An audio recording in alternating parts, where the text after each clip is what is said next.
All right, ladies and gentlemen, I would like to make an announcement that GameGorgon will only be able to be viewable on your phone. What, do you guys not have phones?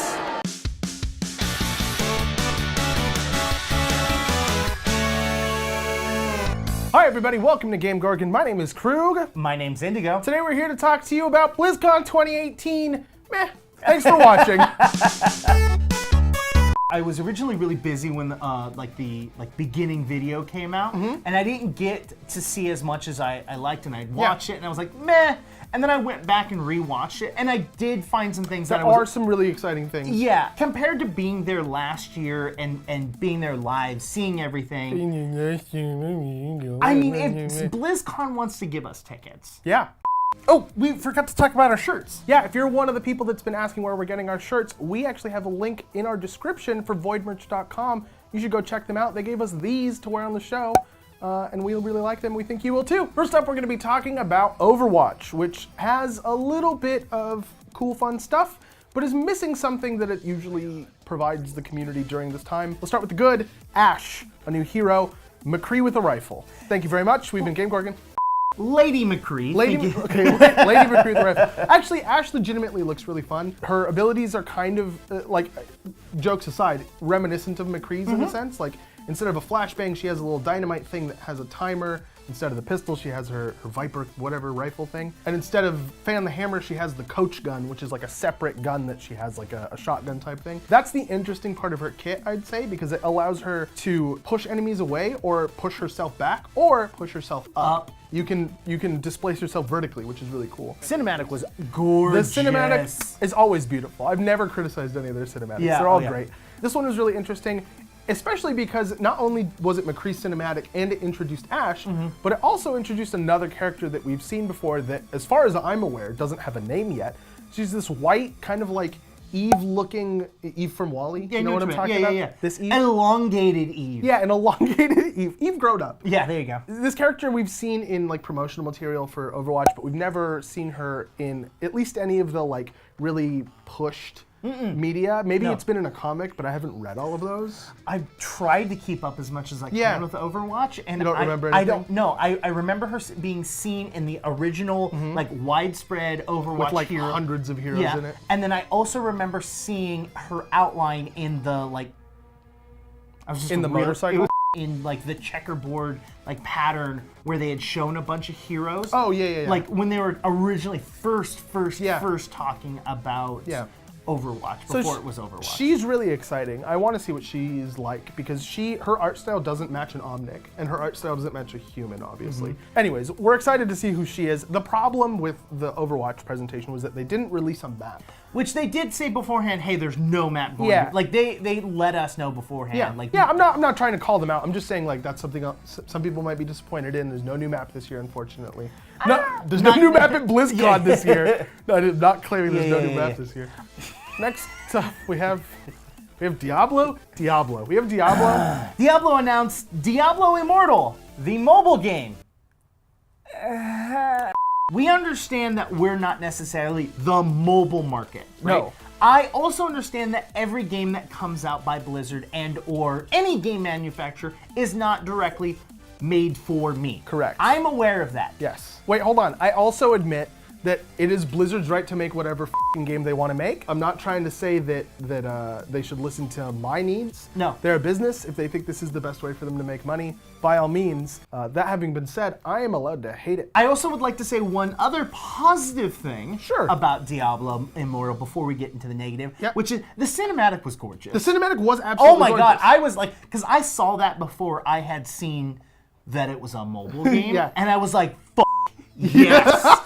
Oh, you got baited so hard! As long as we're going into positives about Diablo Immortal, because I also have one, believe it or not. I want those control scheme, that control scheme in PC. Okay. The ability to move and cast in a separate direction at the same time. Okay. I want that. Yeah, it's hard to do. Do you understand how long I've worked to get WASD to work in Diablo? I actually had it working for a while. Don't tell anyone because I think it's bannable. I don't do it anymore. Hashtag it's been a long time, please don't ban me. It seems a little dumbed down. And even during the Q&A, there were a couple people that asked questions like, is there a hardcore mode? To Blizzard's credit, they were really upfront and said, we don't think that's the right call for this market. Yeah. They basically admitted, like, this is an easier game, and we are doing that on purpose because the mobile market likes those kind of more casual experiences. But they also did say, we want to keep a layer of complexity. We're just not ready to talk about how we're doing it yet, which is fine. I'm not going to judge them on something they haven't talked about yet. But the part that they did discuss, the simplicity and the kind of like a little bit more casual nature of the game, isn't even what I have a problem with. No. I'm just worried that one, the monetization nature of mobile, like the cliche predatory addiction-based model of monetization, is going to find its way into the actual Diablo franchise, like the, dare I say, real Diablo games, the ones on PC, because there probably will be one eventually, hopefully. Well, and they did say that they are working on multiple Diablo projects. They've said over and over again. Over and over again. It feels, again, this is feelings. I know this is not real. These are feelings, and feelings are real. Don't ever let anyone tell you differently about that. My personal feeling about this is that they're working on a couple Diablo projects. Yes. And they're so far out Yep. that they needed to put something out between now and then, or they're not going to have a Diablo market. That feels like what Fallout Shelter was. And then, you know, it kind of took on a life of its own and made billions of dollars somehow. But that's what it feels like to me. Well, This is the stopgap between Fallout 3 and Fallout 4. I mean, the difference But is for that Bethesda. for Fallout Shelter and Fallout 4 was like a year different. And the other issue I have, and the other feeling that I have, is the fact that they didn't make the game.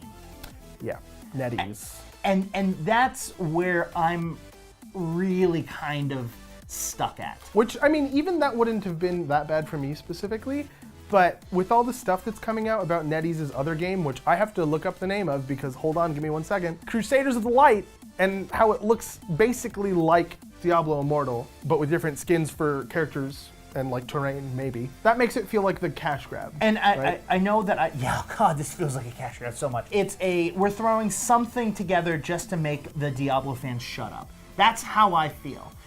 I don't even feel... I do, I really do. I feel like they're just like, shut up, take this. I can't imagine them thinking that a mobile game would placate the Diablo 3 fans. I don't think that they understand their market. You really don't? No. I think they do. I think they do, and they're targeting a separate market, like very consciously. If they're targeting a new market, which I don't have a problem with, they can target a new market. Do you know where the worst place to target? BlizzCon. Amen. That's the thing. That's the thing that I think was the misstep. Yeah. I think they're doing this very consciously. I think the marketing was a misstep here. Yeah. This is the location where all of your fans have spent time to fly out, to spend money for tickets, to be there in person to hear you announce games and updates to what they've already been produced. These are your hardcore fans, right? And they've come out and said, hey, look, we expected there to be some backlash.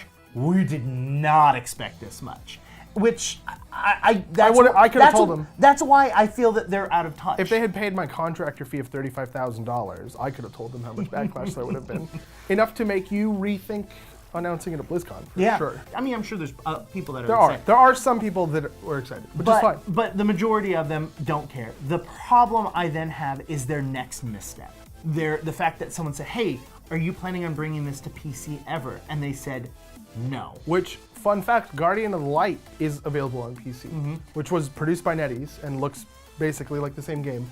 You can try it on Steam right now if you want to. It's free. And then when they got booed for that, their response was, do you guys not have phones? Yeah, you guys all have phones, right?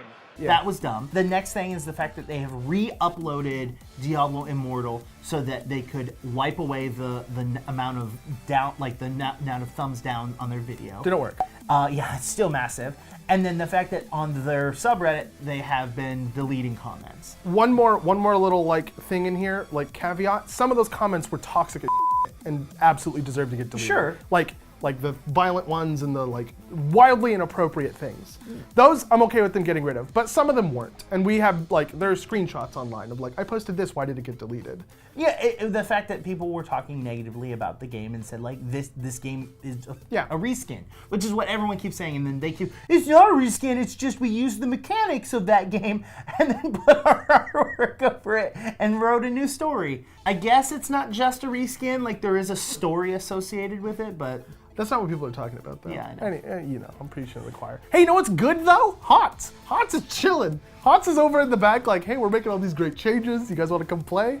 And I'm like, yes, I do. The fact that the HOTS, like when they're like, who here plays Here's the Storm, they're like, and the fact that that was actually loud was like, made me happy because I love HOTS. I love HOTS. I play HOTS like all the time. They're doing a lot of updates to their ranked system. They're combining Team League and Hero League, which is basically like solo queue and group queue, into one, which is probably going to make queue times a lot shorter. That's what I think is going to happen. And I'm really, don't make us shorter. It's me shorter. They're also doing a lot of work with combating snowballing in-game, which is like really good because that always feels bad. It feels bad if you're winning and snowballing really hard because then you're bored. Like, this is not a challenge. I walk up and right-click on people and they die. That's how much. Like, there's so much there that like we could literally make an entire episode just on that. There's a lot of like system design improvements. All of it feels great, and I love each and every bit of it. There's also a new hero who looks awesome. Yes. For two reasons. One, because it makes me think of Wildstar. And two, because it makes me think of Wildstar.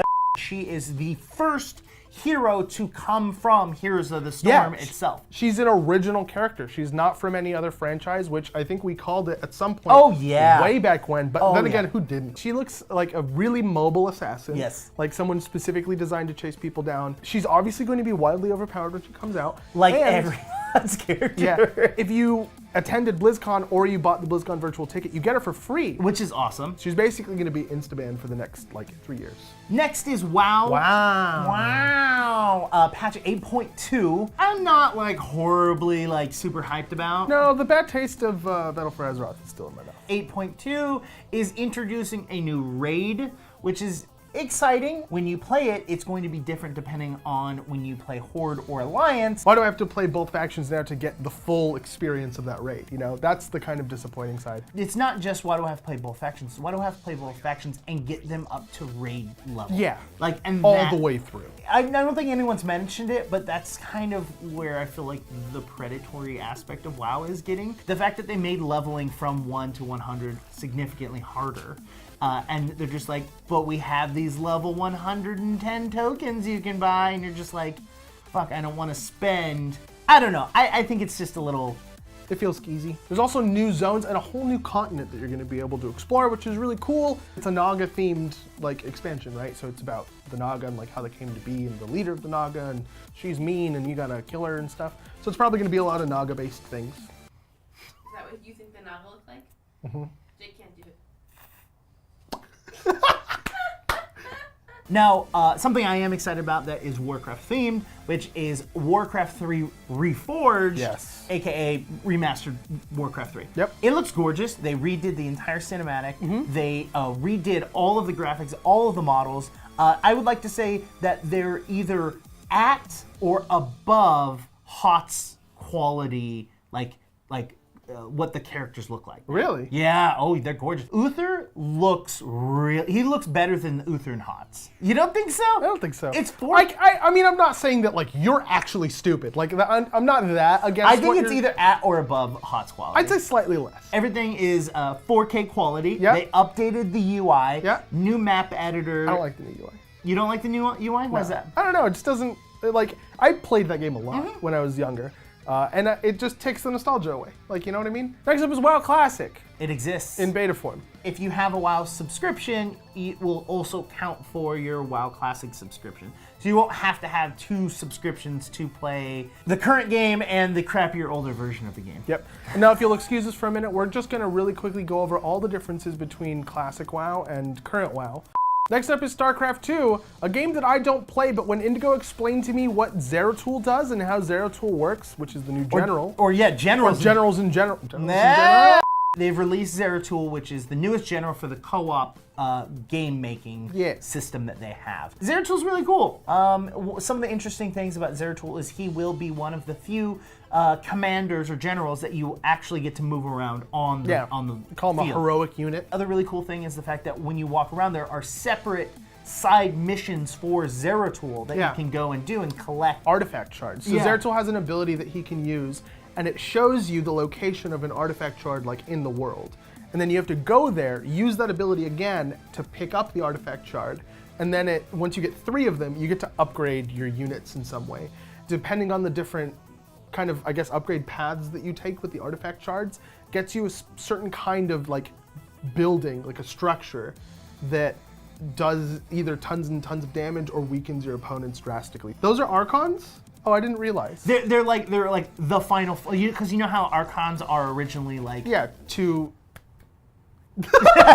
I don't think you actually have to take an Archon unit and evolve it. I think it's just like when they were talking about it, they called them structures. So I Yeah. think you build them like a structure. It's just Zeratul builds them. Then the last thing that we're going to be talking about for BlizzCon is the Hearthstone Rusticons Rumble!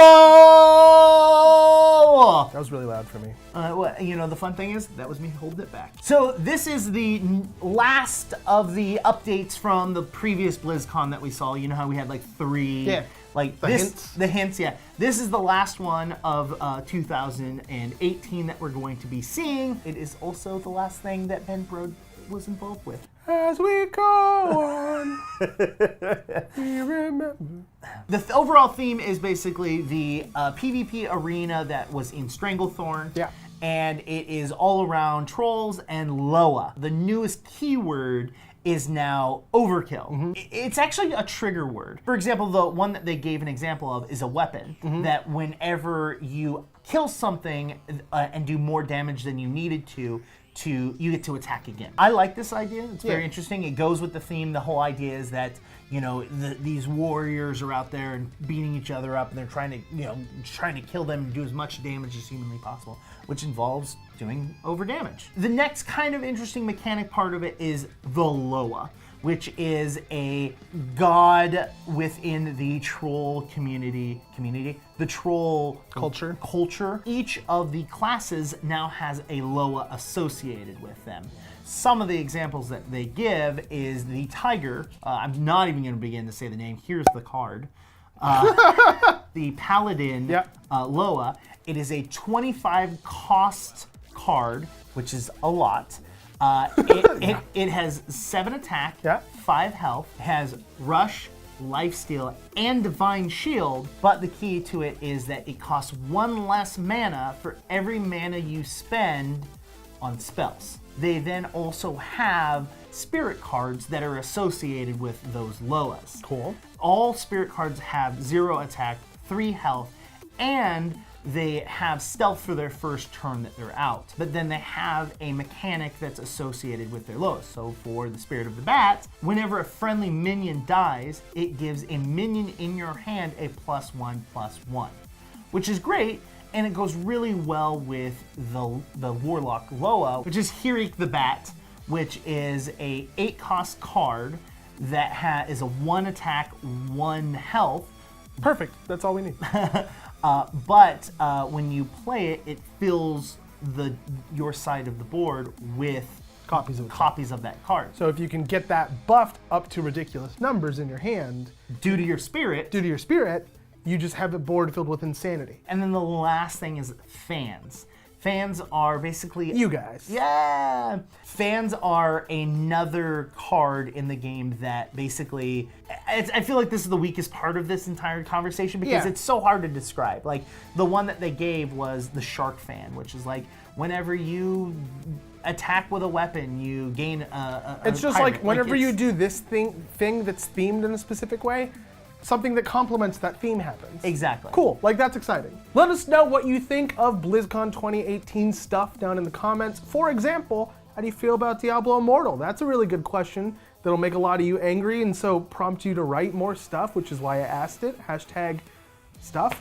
While you're down there, hit the like button if you like the video. Hit the subscribe button to subscribe to the channel and do absolutely nothing. Or if you want to actually do something, hit the bell icon so that you can get notified whenever we post new content.